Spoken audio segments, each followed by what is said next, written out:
Televisión Pública. Lucila, bienvenida, buenas noches, ¿cómo estás? ¿Qué tal? ¿Cómo estás, Eduardo? Gracias, Noé. Gracias por la invitación. Bueno, ¿cómo tomaste el mensaje de Cristina? ¿Vos eras de las que en diciembre no le creyeron que no iba a presentarse o que no iba a participar de las elecciones?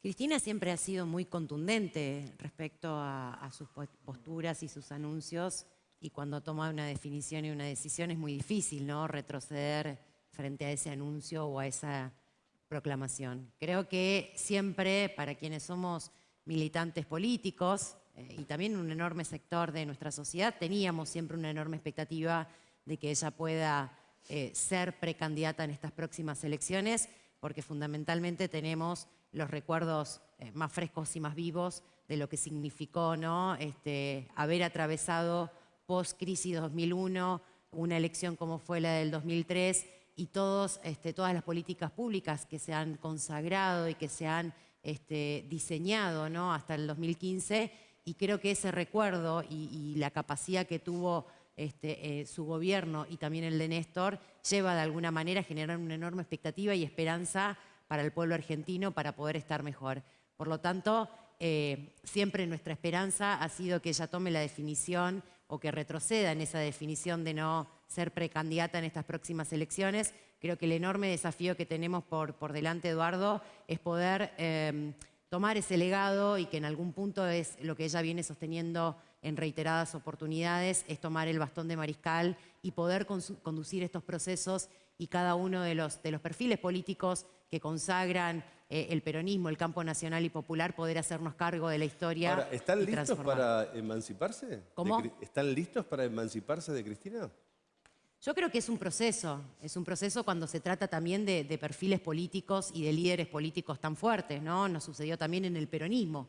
Creo que es un enorme desafío, y hay grandes sectores, ¿no?, que conforman nuestro espacio, nuestro frente, y que eso nos lleva también a poder tener una mirada y una perspectiva respecto a algunos hechos, ¿no?, que tenemos que claramente hacernos cargo. Recién hablaban un poco también de lo que significa el Fondo Monetario Internacional en nuestro país y qué discusiones vamos a dar, no solo la dirigencia política o la política partidaria en términos específicos, sino también qué discusión vamos a dar como sociedad respecto a estas decisiones y a estos lineamientos que condicionan siempre nuestra calidad de vida y condicionan también el bienestar del pueblo argentino. Ahora, ella habló en su carta, ¿no?, de esta manera, y dejó bien en claro que no fue una decisión que tomó en libertad, sino que fue condicionada por las medidas judiciales, por la persecución, por, bueno, el intento de asesinato, ni más ni menos, o de magnicidio.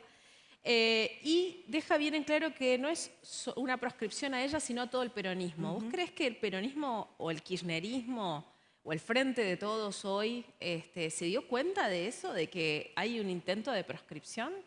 Yo creo que sí, y de hecho también, ¿no?, lo venimos asistiendo de manera recurrente desde el año 2016, ¿no?, de a qué manera fueron avanzando con determinadas causas, ¿no?, sin el debido proceso judicial, y sobre todo también poder enjuiciar a determinados perfiles y a determinados líderes políticos que claramente representan una amenaza para el poder concentrado de nuestro país.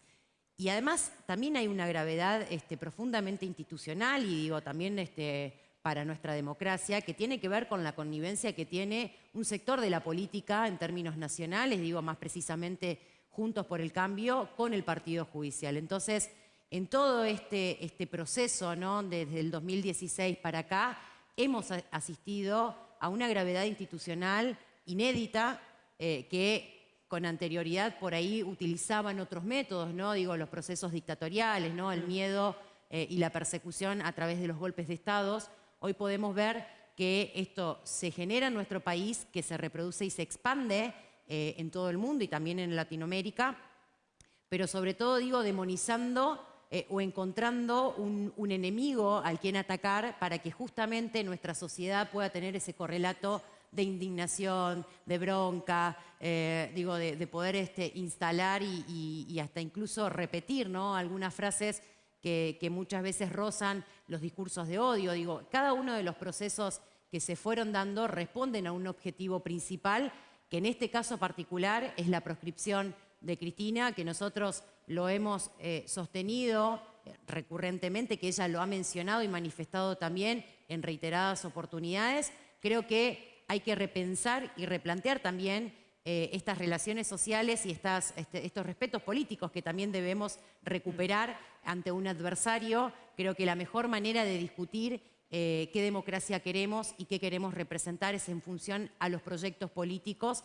y a las ideas, y hoy se ha tergiversado de una manera muy preocupante que hace en algún punto a la descalificación de la persona, ¿no? A poder poner en sentencia a una persona que claramente hoy representa un enorme sector de nuestra sociedad y que espera fundamentalmente su decisión para poder elegir en estas próximas Diputada, elecciones. ¿qué le faltó al presidente Fernández estos 3 años y pico para poder avanzar justamente, por ejemplo, con reforma judicial, la cuestión del FMI que hablábamos antes y una carta variada de problemas que requieren soluciones profundas? ¿Le faltó coraje? ¿Le faltó apoyo político de su propio espacio?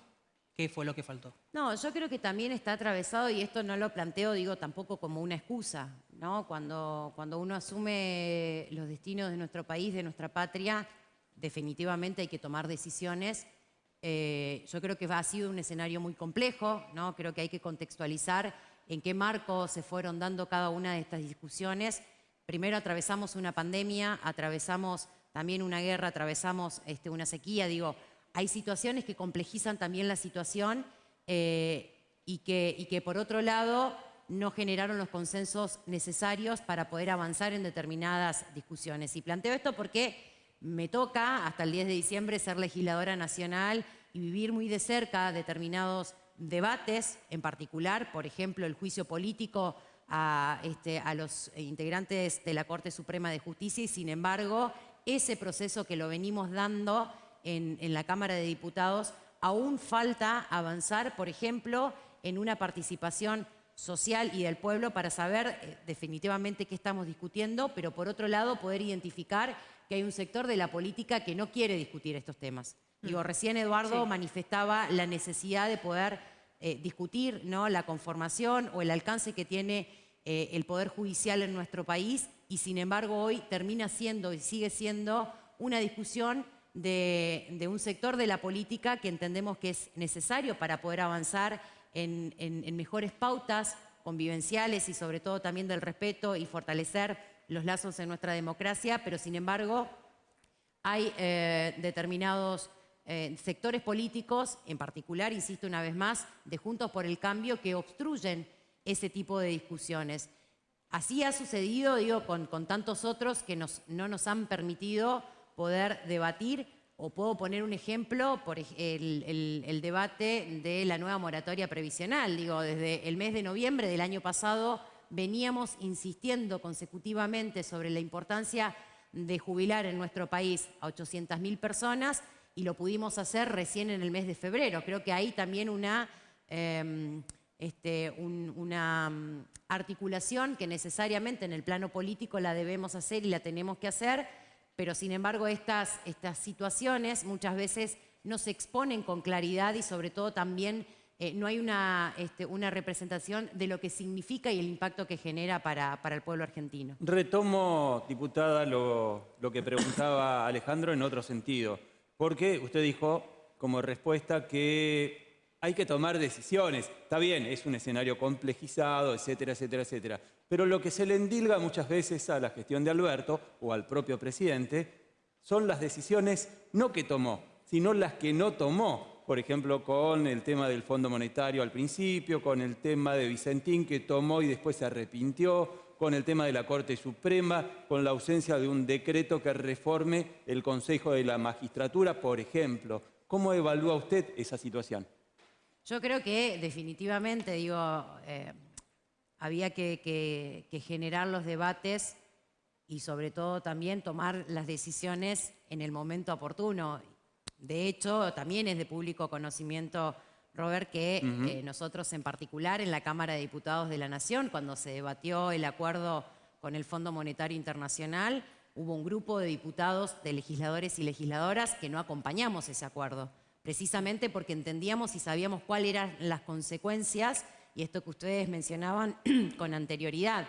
Bueno, ¿qué pasó con la auditoría? ¿Qué pasó, digo, con esos informes que claramente determinan y avisoran, ¿no?, las irregularidades que han tenido ese acuerdo, que ese préstamo, que ha sido el préstamo más importante que en la conformación del Fondo Monetario Internacional dio a un país, y en nuestro caso en Argentina, y que no se han hecho ni los controles ni los destinos correspondientes donde deberían ir esos recursos. Digo, no fueron a escuelas, no fueron a universidades, no fueron a mejores obras de infraestructura. Bueno, ¿qué pasó con ese financiamiento que no lo vio el pueblo argentino? Diputada, Digo, lo hemos planteado y a su vez, digo, reconociendo también cuáles son las consecuencias que claramente hoy venimos atravesando, producto también de tener el Fondo Monetario Internacional en nuestro país.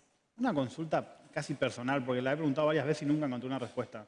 ¿Por qué el acuerdo por el Congreso y el endeudamiento no? O sea, realmente es hasta burdo, Sí, sí, digamos. definitivamente. Y pasaron 4 años de la deuda, digamos, tomada hasta el acuerdo para refinanciarlo, digamos. ¿Por qué no explotó antes? Porque realmente cuando uno ve, no sé, uno que más o menos entiende, dice, cada endeudamiento tiene que ser con ley. Y acá no pasó, digamos. ¿Qué pasó, digamos, que no estuvo en la agenda política? No se denunció siquiera, digamos, eso. ¿Por qué, digamos?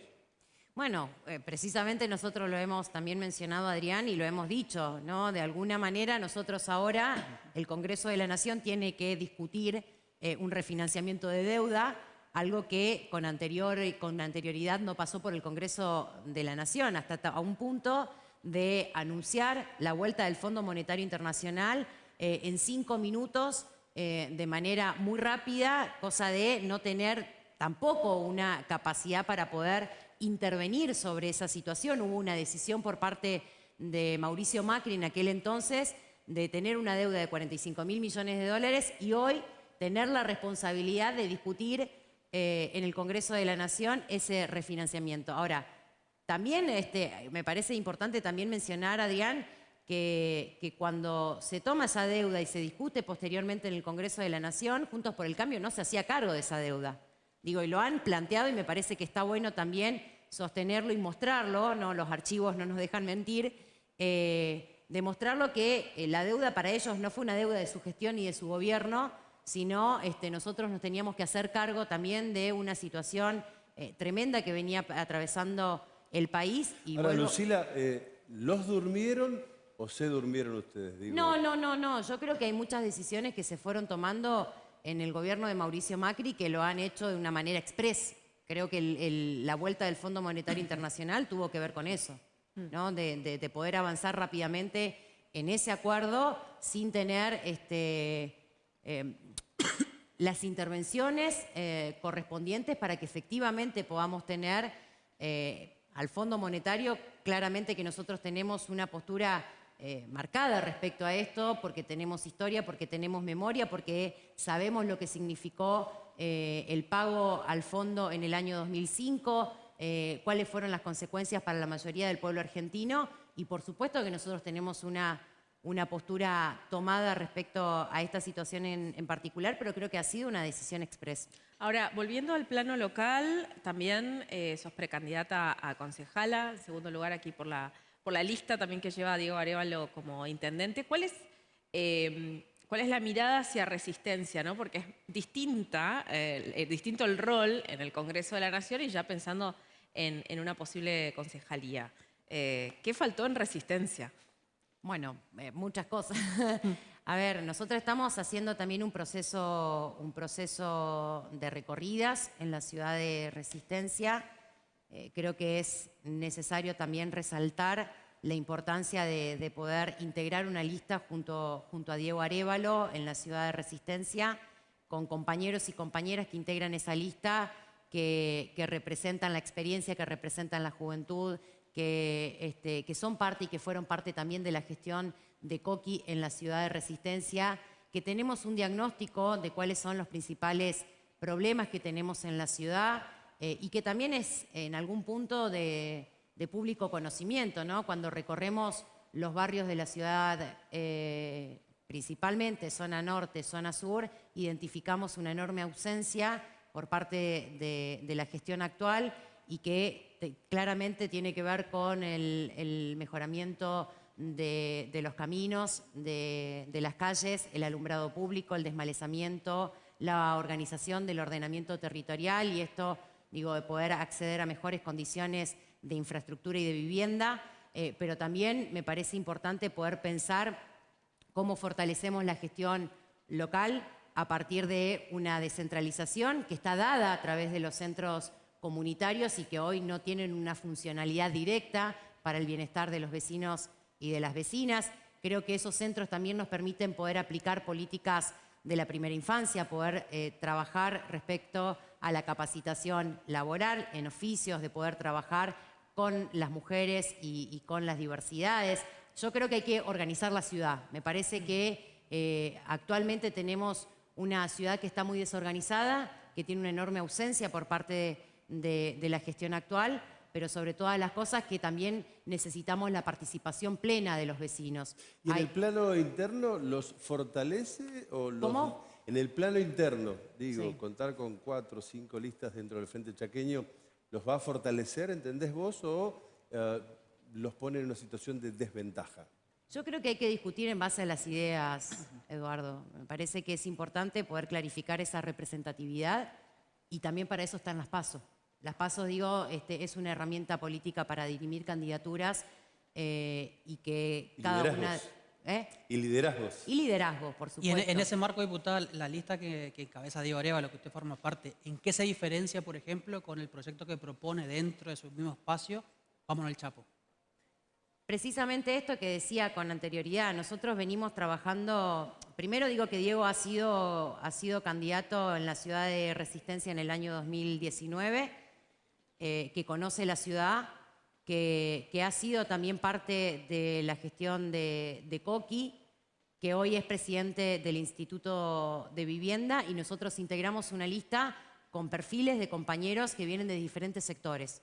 Digo, desde el plano educativo, desde el deporte, desde la experiencia legislativa, que es mi caso particular, digo, haber atravesado 8 años en el Congreso de la Nación también permite tener un ejercicio respecto a la importancia de poder tener en el plano de resistencia ordenanzas que recuperen también esta articulación y esta participación de la ciudadanía, pero sobre todas las cosas es poder pensar que no solo es una diversidad de perfiles que integran la lista, sino también de espacios. Nosotros integramos nuestra lista con compañeros que vienen de otros espacios, incluso del radicalismo, ¿no? que se han sumado a esta propuesta porque creemos que somos la alternativa para poder transformar y cambiar la ciudad, que lo venimos haciendo no en contextos estrictamente y únicamente coyunturales y electorales. Nosotros venimos recorriendo la ciudad desde nuestro lugar también como militantes políticos y sobre todo también porque conocemos cuáles son las demandas y las prioridades que necesitamos trabajar. Diputada, la llevo otra vez al orden nacional. Ayer el gobernador Capitanich dijo tachado ya la precandidatura o la posibilidad de que Cristina sea precandidata a presidenta. Dijo el gobernador Capitanich que el candidato no debe ser el candidato del establishment.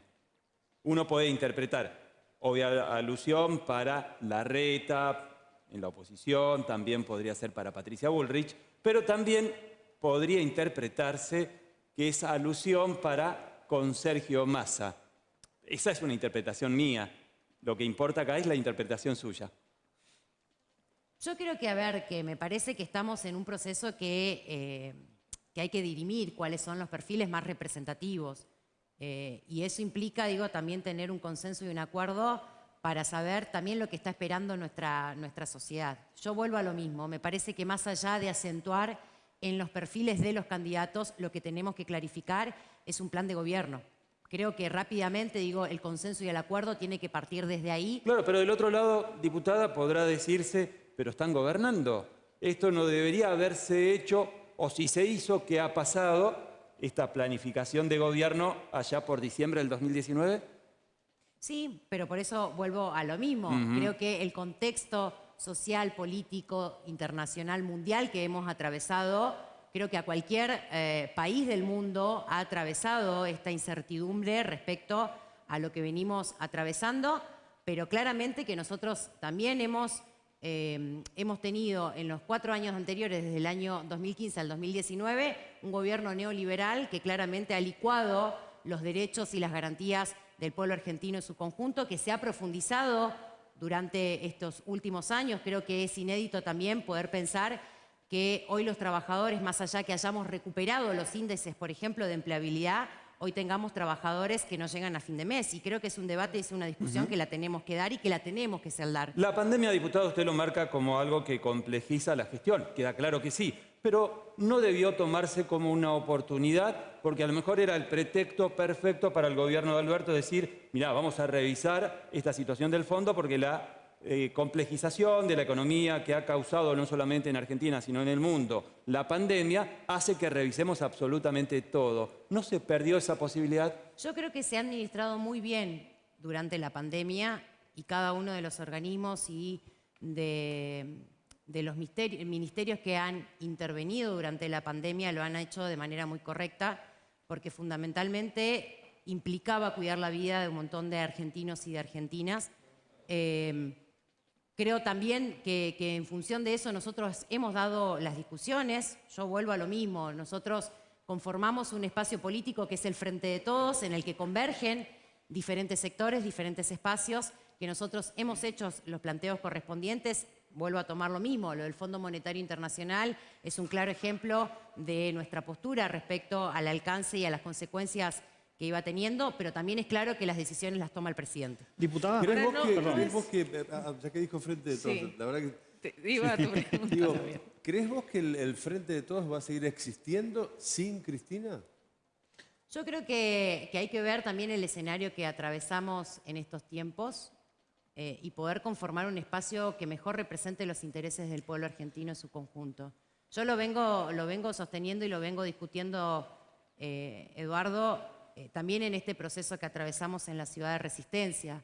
Creo que para pensar en la representatividad de un espacio político, primero tenemos que administrar nuestros propios egos personales, nuestras propias vanidades y poder pensar que ante todo y en primer lugar están los derechos y los intereses del pueblo argentino en su conjunto. ¿Qué conformación vamos a tomar en estas próximas elecciones? Creo que están los compañeros y compañeras que conducen nuestro espacio, que mejor que nadie pueden también dar una respuesta a ese armado y a esa propuesta para estas próximas elecciones. Hablando de compañeros y compañeras, quiero nombres, ¿no? O sea, se bajó Cristina, ¿quién? ¿Quién es el candidato? ¿Quién? Se juntó Cristina ayer con Sergio Massa y Guado de Pedro. Se habla de Axel Kicillof, ¿no? Todos de la Cámpora también, hay ahí una incidencia directa. Todos de ¿Quién Buenos es, Aires, ¿Quién además, es el tuyo? A ver, yo recupero exactamente lo mismo.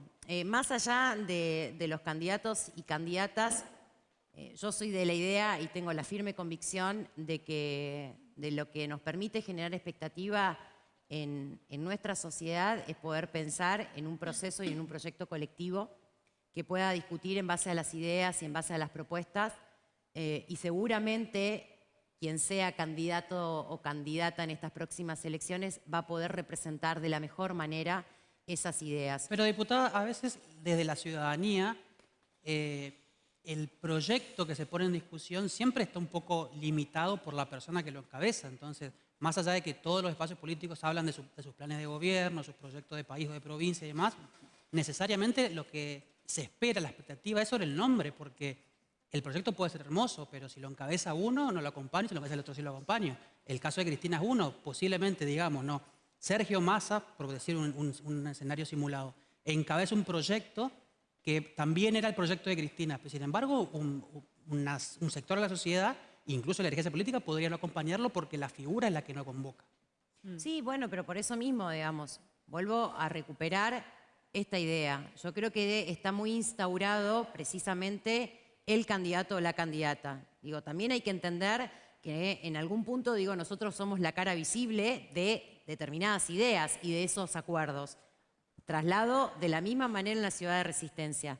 Digo, para poder integrar una lista junto a Diego Arévalo, nosotros teníamos, y es de público conocimiento, teníamos expectativa y fuimos construyendo un espacio político que también representa en la ciudad y tomamos la decisión de poder integrar una lista con Diego precisamente porque creemos en cuáles son los proyectos y cuál es la mirada y la visión que tenemos en la ciudad. Bueno, en el plano nacional e incluso provincial pasa exactamente lo mismo. Digo, podemos tener matices. Digo, la política también se trata de eso, digo, de las discusiones, de los debates, de los intercambios, de las miradas que podamos tener muchas veces en la que no coincidamos, pero me parece que el objetivo fundamental y principal hace justamente a qué país queremos. A ver, yo quiero un país donde los jubilados y jubiladas puedan vivir mejor. Yo quiero un país donde los pibes puedan estar en las escuelas. Yo quiero un país donde los trabajadores puedan tener mejores condiciones laborales y mejores ingresos. Yo quiero un país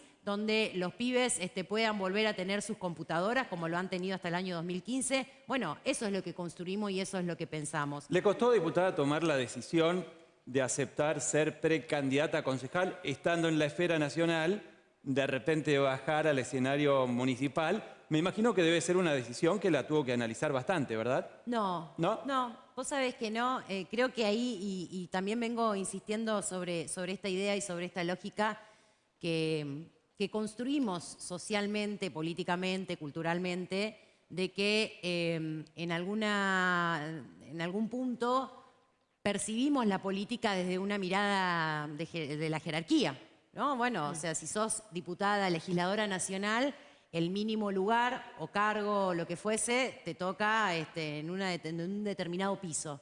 Y me parece que hay que empezar a discutir al revés. Me parece que hay que también discutir desde nuestros espacios, desde la política en su conjunto, que no hay cargos mayores, hay responsabilidades superiores.